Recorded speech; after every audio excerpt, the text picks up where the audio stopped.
Cuando la doctora Lorena me agarra en el pasillo del Hospital de Clínicas Caracas y me dice, Merce, vente a trabajar conmigo a mi consultorio que necesito ayuda con los pacientes con autismo. Lo primero que le dije con cara de sorpresa fue, lo siento doctora, pero es que yo no soy psicóloga. Usted sabe, yo soy nutricionista. Y qué ironía la vida, porque la nutricionista es la psicóloga del intestino. Entonces ella me responde, sí, yo sé que tú eres nutricionista precisamente. Vente que necesito ayuda con nutrición.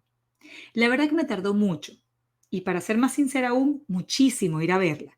Y mucho mejor, comenzar a trabajar en esta área y con esta población, porque es que yo no entendía nada. Yo pensaba que el autismo era únicamente para psicólogos. Nunca imaginé que la nutrición tenía y jugaba un papel tan importante. Pero resulta que hay mucha evidencia y mucha ciencia detrás de todo esto. Ciencia que la respalda y que lamentablemente muchos profesionales ignoran. Pero de eso hablaremos hoy. Y te prometo que este episodio te gustará.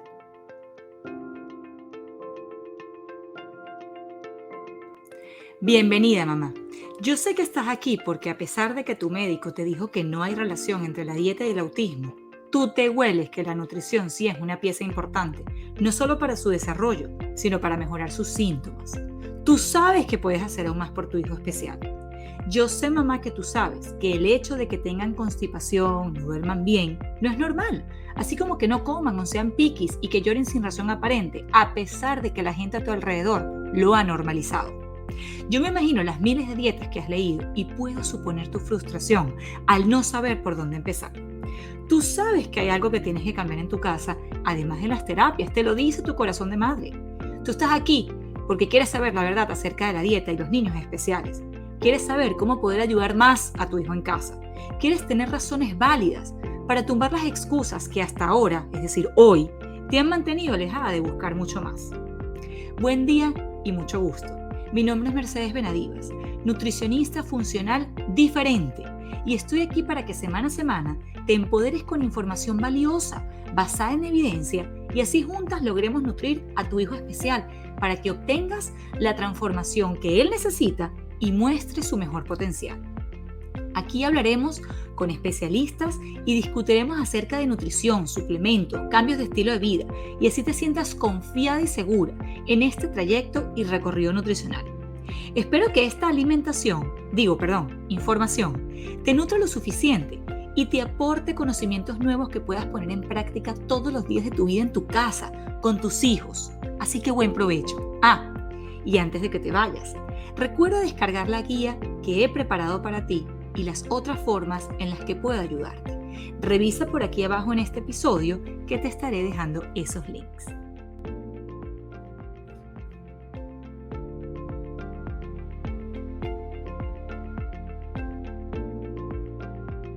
Si te pudiera decir cuántas veces he escuchado lo mismo, la dieta no tiene evidencia científica. ¿Cuántos médicos le han recomendado a sus pacientes ni siquiera intentarlo, como si la dieta hiciera daño? ¿Cuántas familias han retrasado el momento de porque no creían en la dieta? La triste y satisfactoria realidad es que hay evidencia que la soporta y hoy vengo a mostrártela. Y quiero comenzar dividiendo las publicaciones que voy a compartir contigo en áreas de interés. Los niños dentro del espectro tienen varias áreas o sistemas que se ven afectados. Sin embargo, para este podcast, para este episodio, seleccioné únicamente 4 áreas que están más relacionadas con la nutrición para así hablar de la evidencia científica que une a cada una de ellas con la intervención nutricional, es decir, el por qué la nutrición debe y tiene que ser parte fundamental del tratamiento de los niños dentro del espectro, pero con evidencia. Por aquí abajo te voy a dejar los nombres de los artículos que utilicé para esta publicación por si les quieres echar un ojito. Entonces, vamos a empezar. Esas áreas que seleccioné son sistema gastrointestinal, sistema inmunológico, detoxificación y funcionamiento mitocondrial. Como te digo, hay muchas otras áreas, pero estas son las áreas más ricas en publicaciones científicas y en evidencia que nos va a ayudar a entender la relación entre la nutrición y el autismo y por qué ellos mejoran. Entonces, vamos a comenzar con el sistema gastrointestinal. Los niños que se encuentran dentro del espectro del autismo tienen más problemas gastrointestinales y eso lo dijo el Consenso de Pediatría en el 2011. Y ellos hicieron como más o menos 27 afirmaciones en donde comentan que la nutrición es parte fundamental del tratamiento para los niños dentro del espectro. ¿Por qué? Porque los niños dentro del espectro tienen muchos problemas gastrointestinales. ¿Qué problemas gastrointestinales vemos en los niños dentro del espectro? constipación, diarrea, heces flojas, distensión abdominal o barriguitas abultadas, dolor, gases, peitos de muy mal olor. ¿Ok? Y estos problemas gastrointestinales los llevan a tener problemas de conducta. Se portan mal, gritan, pegan, chillan, jalan pelo, se muerden o muerden, corren de un lado a otro sin ningún tipo de control, se lanzan contra los sofás. Entonces, ¿qué pasa? ¿Por qué tienen esos problemas gastrointestinales que desencadenan un problema de conducta? Los niños dentro del espectro tienen cambios en los parámetros de inflamación intestinal, donde hay más presencia de células inmunológicas e inmunoglobulinas. Es decir, 80% de nuestro sistema inmunológico crece, se libera y se produce en nuestro sistema gastrointestinal. Entonces, vamos a hablar, por supuesto, de la parte inmunológica más adelante, pero no podía comenzar sin enlazarles o sin decirles esta primera parte, ¿no? Entonces, a su vez, los artículos y la evidencia reporta que los niños dentro del espectro tienen una mayor permeabilidad intestinal. Imagínense una red que debería estar toda bien pegadita o como una tela, vamos a suponerlo así, donde todos los hilitos deberían estar bien pegaditos. ¿Qué pasa?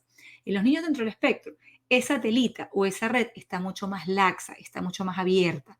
Entonces permite que a través de esos huecos o esos hoyos que se forman en la tela, por decirlo de alguna manera, a través de ahí comienzan a filtrarse del intestino a la sangre y de la sangre al cerebro muchas proteínas que no deberían estar allí, alimentos sin digerir adecuadamente, toxinas, bacterias, microorganismos, metales pesados.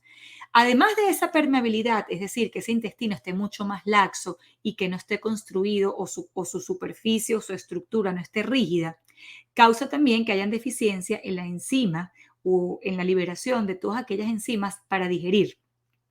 Y esas enzimas para digerir, una de las que vemos mayoritariamente afectadas o una de las enzimas con mayor deficiencia son esas enzimas que nos ayudan a digerir los carbohidratos. Es por eso que los niños dentro del espectro no funcionan bien con dietas altas en carbohidratos. Y por otro lado, pueden, y en la mayoría de ellos, tienen sobrecrecimiento bacteriano, siendo el más común el clostridio y el sobrecrecimiento de hongos, que por supuesto el más famoso y el que todos conocemos es la cándida. Si mamá, tú estás allí y ya le has hecho un examen de heces a tu hijo, probablemente estés bien familiarizada con estos tres términos: sobrecrecimiento bacteriano, clostridio, que es una de las bacterias más comunes que vemos en los niños dentro del espectro, y sobrecrecimiento de cándida, que es el hongo. Entonces, hasta ahorita tenemos que tienen permeabilidad intestinal, tienen deficiencia en la liberación de enzimas, específicamente las enzimas que digieren los carbohidratos, y por eso los niños dentro del espectro no funcionan bien con dietas altas en carbohidratos o con esos platos llenos de carbohidratos, mucho arroz, mucha papa, mucho plátano, mucha pasta. Y además son más probables de tener sobrecrecimiento bacteriano, bien sea clostridio, cándida o ambos. Así que este problema gastrointestinal se ve involucrado en modular esas funciones gastrointestinales con la habilidad de afectar esa permeabilidad intestinal. Entonces también se ve afectada la función inmune, que de eso vamos a hablar después, y por supuesto la motilidad. Entonces tenemos un intestino que, como está tan inflamado, no se mueve bien, no moviliza bien los alimentos de una sección a otra. Entonces, ¿qué dice el consenso de pediatría en el 2011? Así como todos los artículos que yo les menciono y así como todas las publicaciones que he revisado para poder hacer este episodio. Los problemas gastrointestinales están de la mano con los problemas de conducta tan característicos que vemos en los niños TEA. Los niños que tienen problemas gastrointestinales tienen problemas de conducta. De hecho, en un estudio llamado Anormalidades gastrointestinales en niños con autismo, hicieron un estudio y ellos concluyen que los problemas gastrointestinales, como por ejemplo esofagitis, reflujo, mala absorción de carbohidratos, contribuye a los problemas de conducta que vemos en los niños con autismo no verbales, tales como autoagresión, problemas de sueño, agresividad, ansiedad. Yo no sé si te has preguntado, mamá, si tu hijo cuando no evacúa o cuando tiene constipación o no va al baño, se porta peor. O ese día que tiene diarrea, le cuesta dormir. O ese día que tiene diarrea y tiene también distensión abdominal o una barriguita hinchadita o inflamadita y eso hace que él tenga eczema. O el día los días que no ha evacuado o no ha podido ir al baño, entonces tiene menos apetito o quiere comer menos, o está más lloroso, o pide que lo carguen más, o se queja de todo, o está llorando por ahí sin razón aparente. Esos son problemas gastrointestinales. Te los presento. Ahora, ¿qué tiene que ver la nutrición en todo esto? Ah, esta es la parte que a mí más me gusta. Y por aquí voy a empezar. La superficie intestinal está creada para dos cosas. Uno, maximizar la absorción de los nutrientes que vienen a través de la alimentación. Tú te comes un pedazo de carne y lo absorbo. Y dos, servir de barrera de toxinas. Nuestra superficie intestinal funciona para dos cosas, para absorber y como barrera, para que no vengan y le invada a cualquier persona. Si esta barrera no puede ser o no puede hacer ninguna de estas dos cosas, entonces estamos en problemas.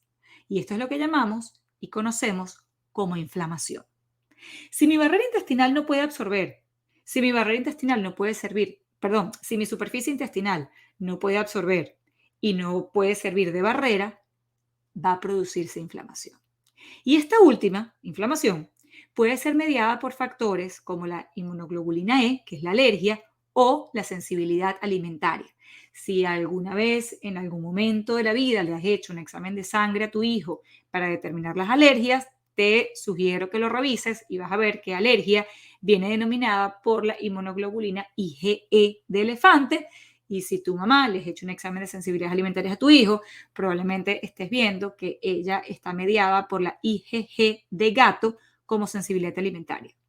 Y esta última, la sensibilidad IgG, es la misma que encontramos en celiaquía, sensibilidad al gluten de origen no celíaco y alergia al gluten. Hablar de la sensibilidad al gluten de origen no celíaco es súper importante porque los niños TEA están allí y aquí está la parte más interesante en su diagnóstico.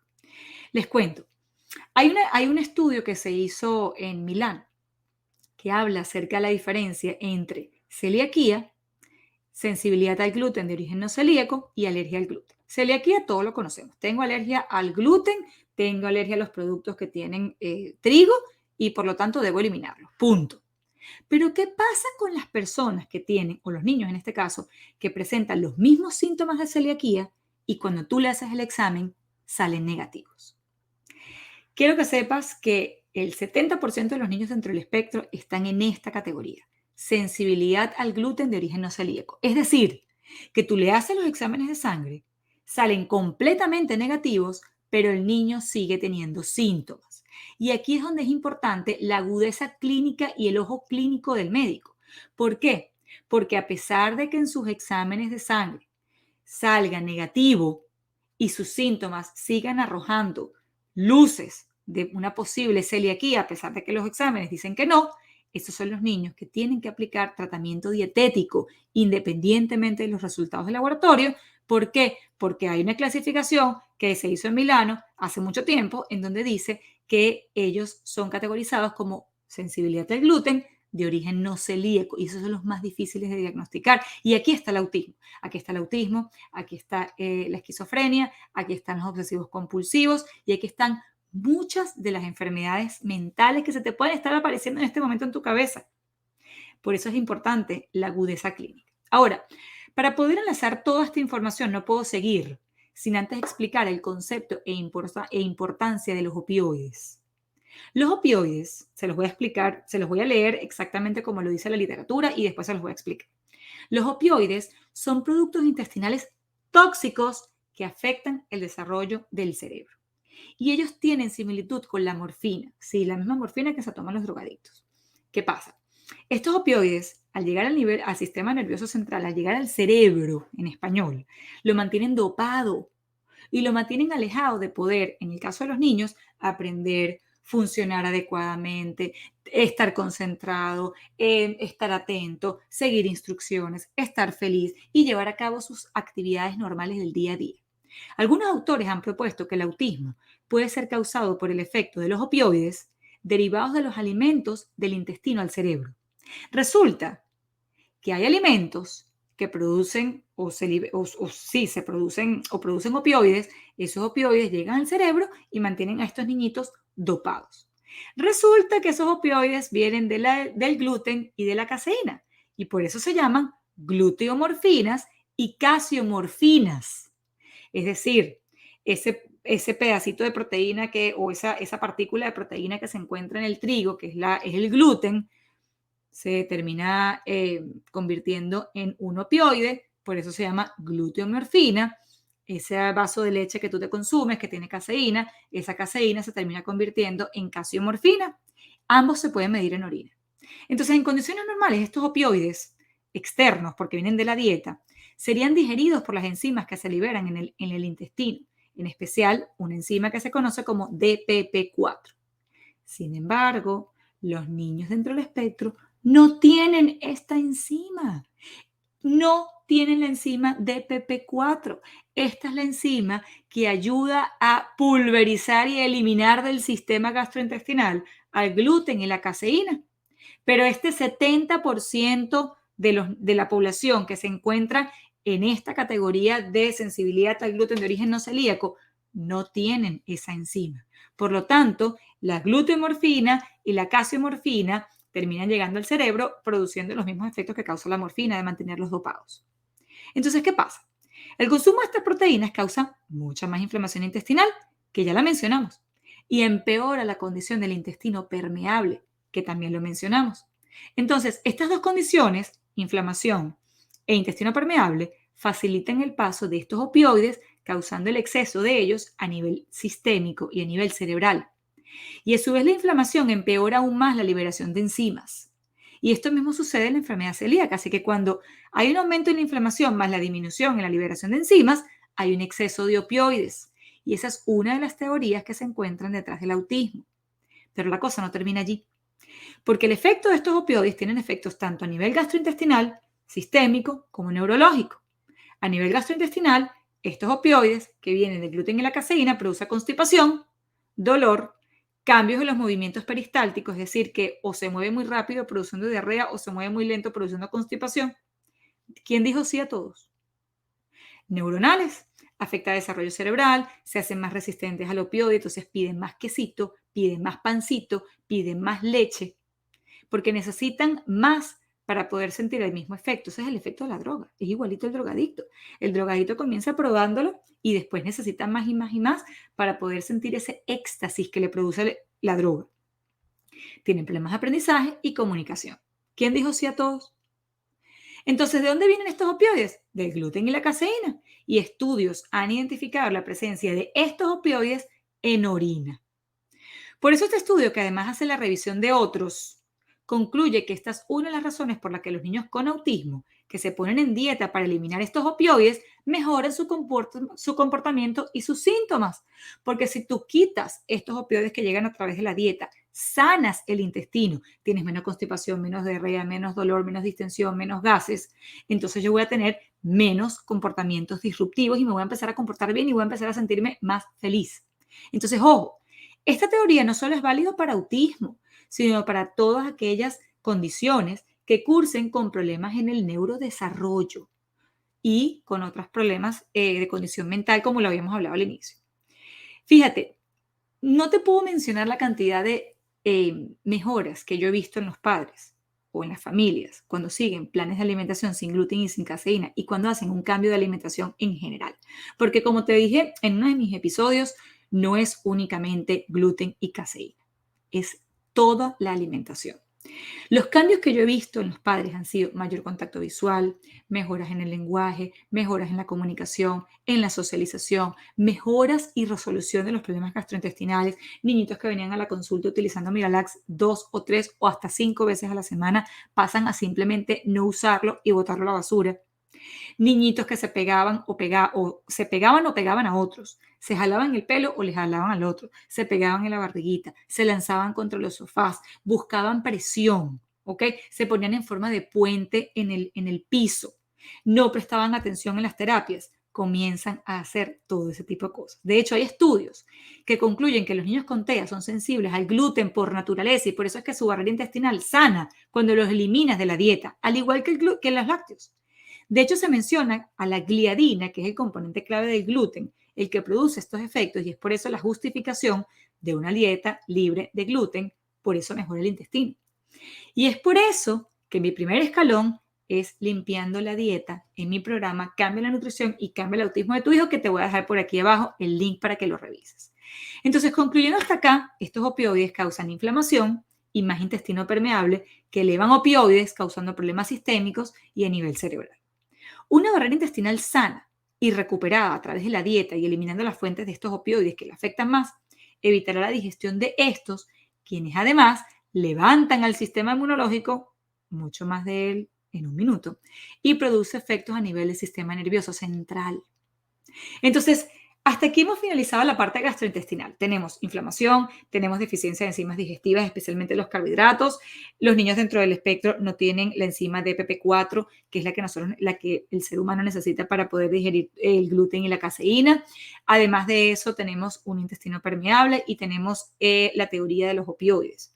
Todo eso mejora con dieta.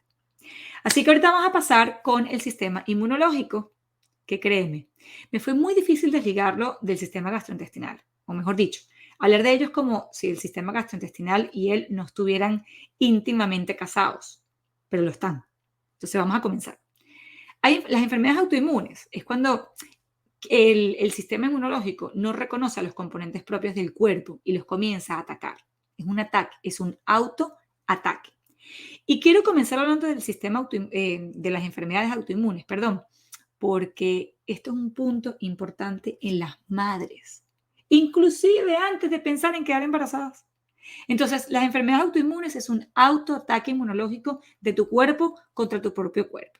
Ahí tenemos el lupus, enfermedad reumatoidea, tenemos fibromialgia, miastenia gravis, tenemos Hashimoto, ¿cuál más? ¿Cuál más? ¿Cuál más? Bueno, hay psoriasis, todas ellas son enfermedades autoinmunes. Entonces, la autoinmunidad fue por primera vez vinculada con el autismo en un estudio de un niño con autismo quien tenía una historia familiar amplia de problemas de enfermedades autoinmunes en la familia. Este estudio concluye que esa historia de autoinmunidad incrementaba el riesgo de autismo. Entonces, en este estudio que se hizo hace mucho tiempo, este nene que fue diagnosticado con autismo, cuando empiezan a investigar la familia, se dan cuenta que en la madre había una enfermedad autoinmune.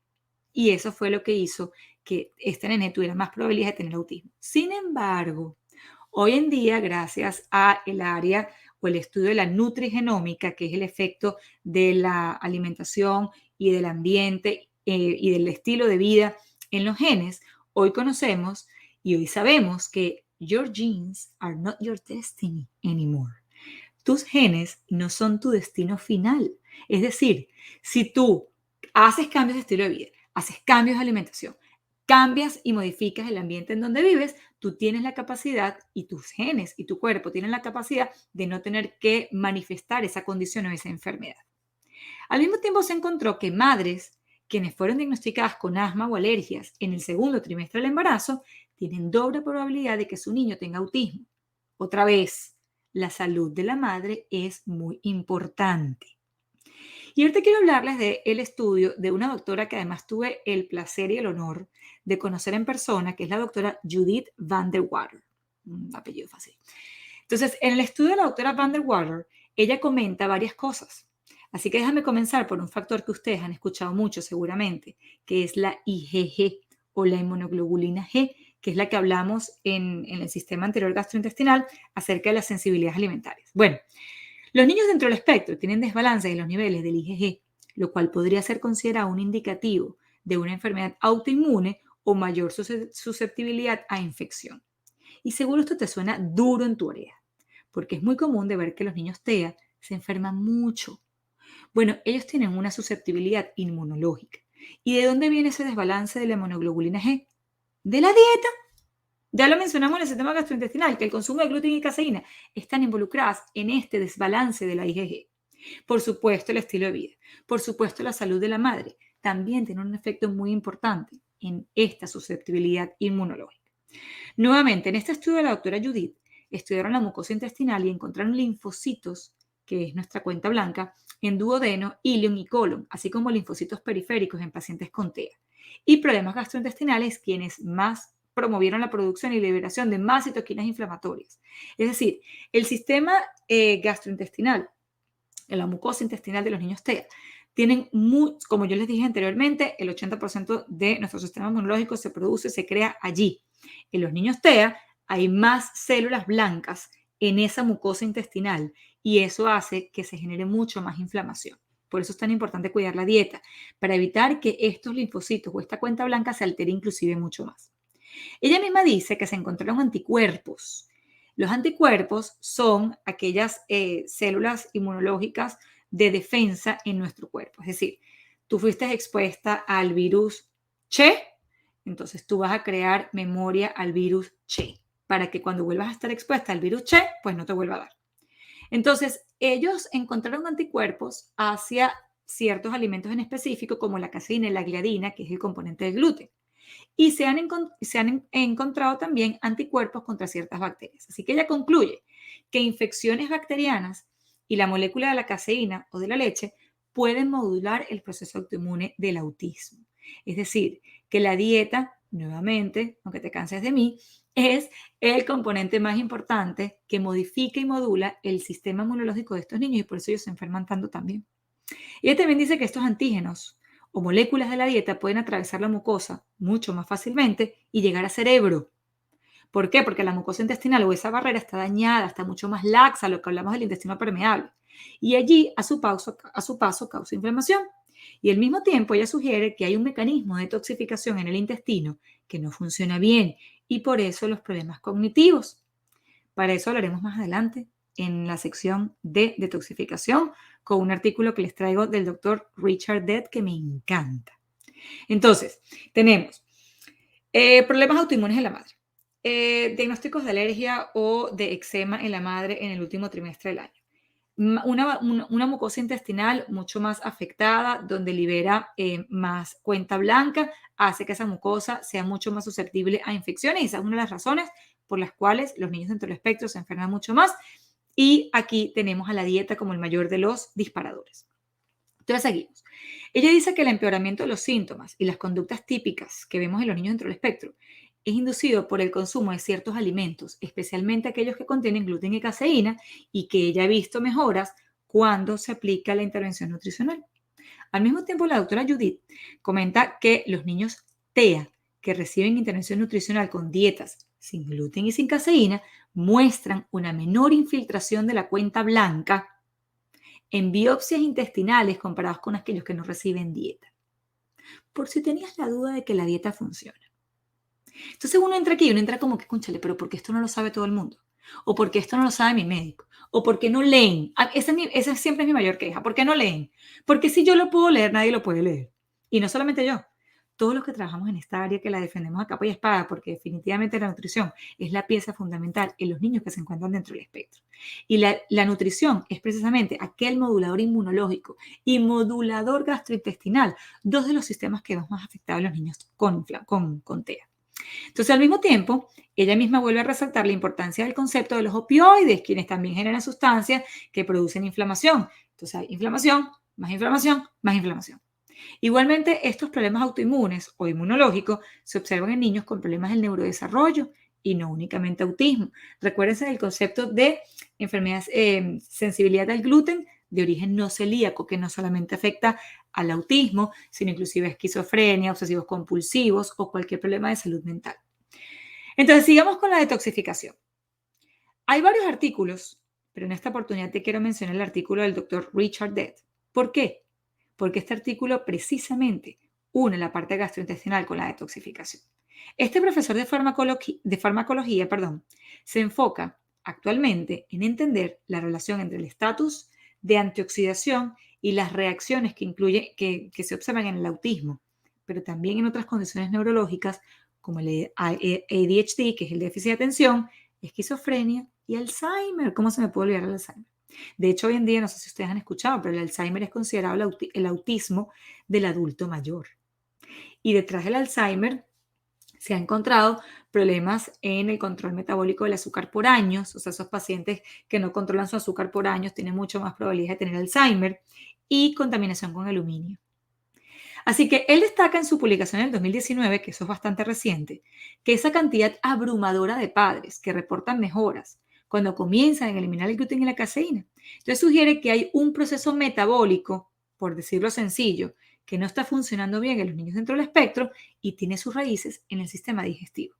De la misma forma, Él comenta que cuando se comienza con la dieta sin gluten y sin caseína es beneficioso porque se facilita el transporte de sustancias que apoyan el proceso de la detoxificación, porque entonces lo limpio el sistema y hago que entonces mi intestino esté mucho menos inflamado. Este proceso está quebrado, por así decirlo, los niños dentro del espectro. Los niños dentro del espectro tienen disminuida la capacidad de detoxificación en casi un 35%. Y parte de ese proceso de detoxificación se encuentra en el intestino. Entonces, al mismo tiempo, el doctor Death comenta que estos niños tienen niveles altos de mercurio que vienen de la vacunación, amalgamas de la madre, contaminación ambiental, mercurio u otros metales pesados que los niños dentro del espectro no tienen la capacidad de metabolizar y eliminar. Así que con más razón necesitamos estos productos que se liberan del seguimiento de una dieta sin gluten y sin caseína para fortalecer el sistema de detoxificación que se logra, entre muchas cosas, con la alimentación y con el aporte de nutrientes que vienen a través de los alimentos. Y no solo que sea una alimentación sin gluten y sin lácteos, sino que sea una alimentación limpia. No te preocupes que haré todo un episodio acerca de alimentación limpia. No se lo quiero hacer mucho más largo. Entonces, a mí me encanta este artículo porque él mismo dice que los investigadores aprenderán más de las observaciones directas que se hacen individualmente a los niños y familias dentro del espectro que de estudios poblacionales en donde no se atienden individualidades. Y eso es súper importante. Yo creo que, por supuesto, él lo dijo mucho más profesionalmente y utilizando las palabras, pero yo siempre he dicho que la mejor evidencia científica son los padres con los que uno trabaja, son las familias con las que uno trabaja día a día, mes a mes, buscando siempre la raíz del problema para atacar. Entonces, ahora quiero hablarte de un tema súper nuevo.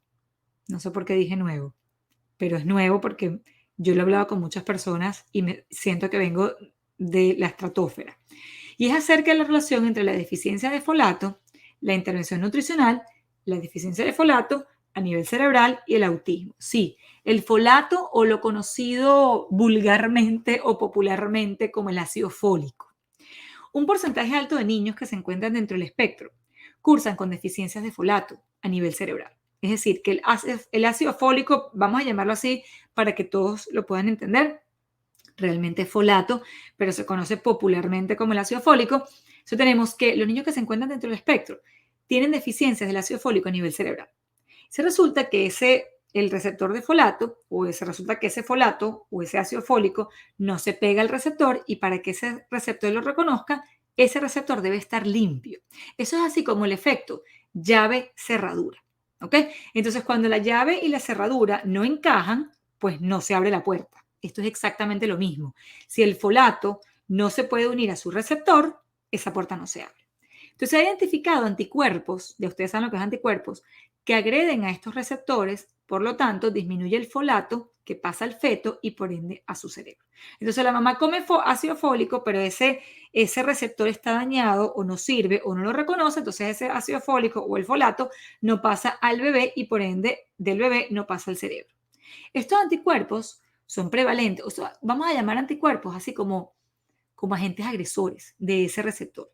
Ellos como que agarran y dañan al receptor, es como que vinieran unos malandros, dañaran el receptor y hacen que no reconozca a su llave. Entonces esa puerta no se da. Entonces estos anticuerpos, estos malandros o estos soldados que no permiten que el receptor llegue y se abra, son prevalentes en los defectos del tubo neural, lo que conocemos como espina bífida, pero también estos anticuerpos están presentes en autismo. Se estima que la presencia de estos anticuerpos, estos soldados que impiden que la llave se pegue a su cerradura en contra del receptor que reconoce el folato, es aproximadamente 70% de los niños con autismo. Y es por ellos que una gran cantidad responde muy bien a la suplementación con ácido fólico, por eso mejora el lenguaje, por eso mejora la interacción y por eso la comunicación. ¿Ok? Y existen pruebas de saliva para poder medir si hay anticuerpos en contra de los receptores. Entonces, déjame resumir aquí, porque yo sé que este tema es confuso, pero no te preocupes, ya tengo en mi lista de episodios un episodio que voy a hacer únicamente para hablar de esta evidencia, ¿no? O de este sistema. Entonces resulta que nosotros necesitamos consumir ácido fólico, ese ácido fólico necesita pegarse a su receptor para que esa cerradura o esa puerta se abra. Si esa llave no puede encajar con su cerradura, la puerta no abre. Y si no abre, pues no se produce ninguno de los efectos que nosotros necesitamos que se produzcan. En este caso, nosotros necesitamos que ese ácido fólico o ese folato llegue al cerebro del nené.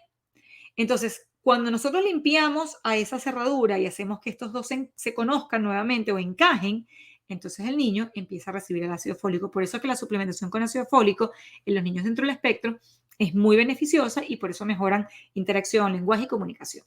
Ahora, desde el punto de vista nutricional, ¿quién ataca ese receptor?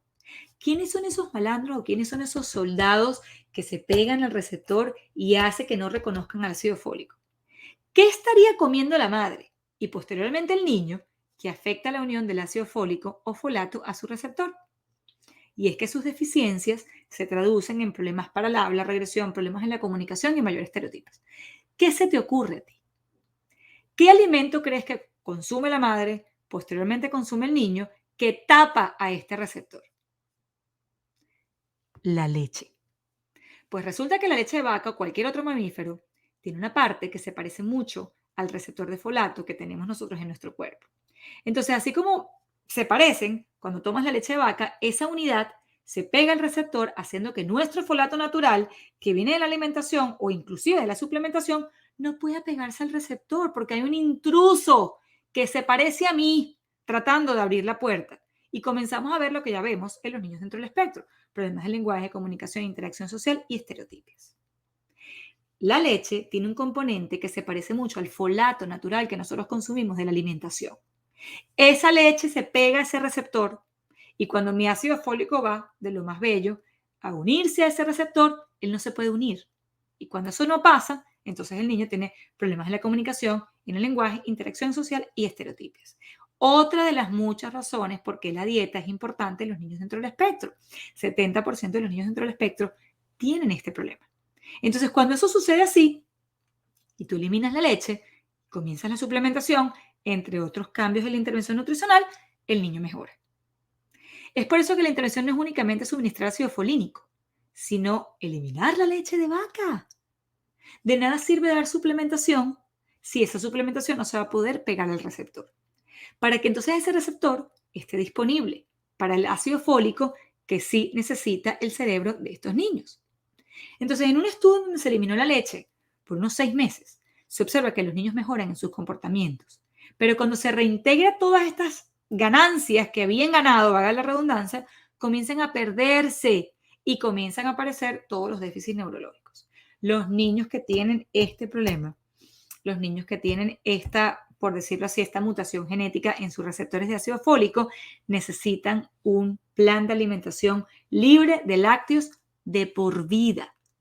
Porque una vez que tú reintegras el lácteo, desaparecen las mejoras. De hecho, estos autores comentan que para poder verse las mejoras en la intervención nutricional con la dieta sin gluten y sin caseína, ellos deben estar bien guiados y debe tratarse al menos 6 meses, porque ellos reportan que aquellos padres que la siguen por 1 a 2 años indican que esos problemas centrales en los niños se van. Entonces, otra razón más de por qué nosotros necesitamos hacer dieta, de por qué nosotros necesitamos quitar el lácteo. Miren, yo siempre he compartido un sueño, ¿no? Y mi sueño siempre ha sido, y yo estoy segura que en algún momento lo voy a llevar a cabo. Yo no lo voy a dejar únicamente en mi cabeza, ¿no? Es tener una clínica integral. Yo quisiera tener una clínica integral, no me importa si es bonita o es fea, pero integral, que tenga la nutricionista, que tenga el ginecólogo, que tenga al pediatra. Entonces, a mí me gustaría que cuando entra la señora Josefina a esa clínica porque ella quiere quedar embarazada, antes de pretender quedar embarazada y verse con el ginecólogo, ella debe pasar por la nutricionista. Entonces la nutricionista le hace un escaneo y un mapeo completo de cuáles son sus problemas.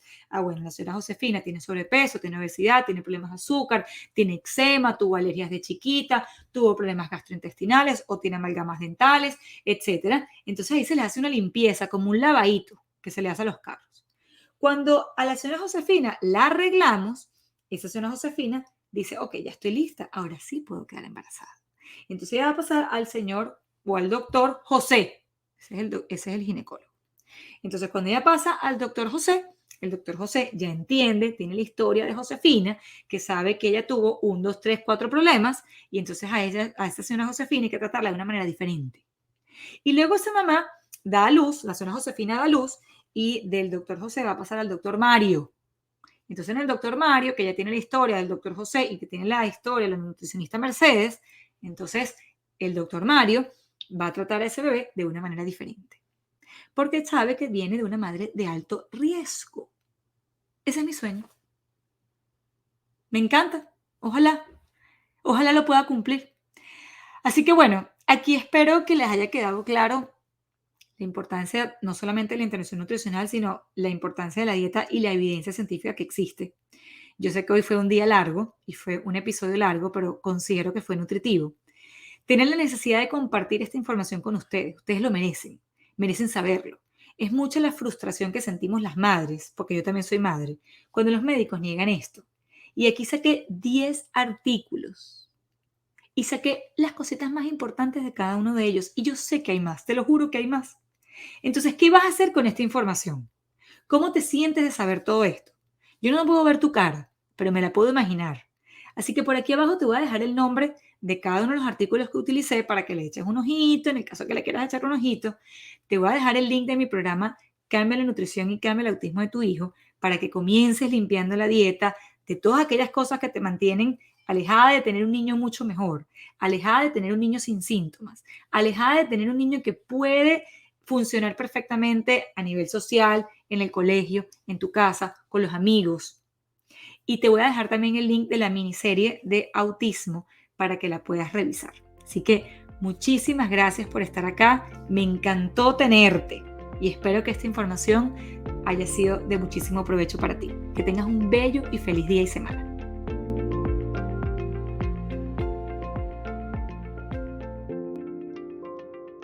Did you like my mom's podcast? So leave a comment or review, please. Thank you. And remember to subscribe. Gracias por estar aquí y espero haberte empoderado o alimentado en este y en todos los episodios. No te pierdas ninguno, que todos los he creado con mucho cariño y ciencia. Para mí sería súper importante que puedas compartir este episodio con alguna mamá, que sepas que necesita esta información. Y si te tomas solo 30 segundos en dejar un comentario, será de gran ayuda no solo para mí y así saber que te gustó, sino para otras familias que aún se encuentran buscando respuestas y soluciones. Recuerda descargarte la guía que he creado para ti y revisa los enlaces que por aquí también te comparto. Mil gracias. Bye bye. Bye.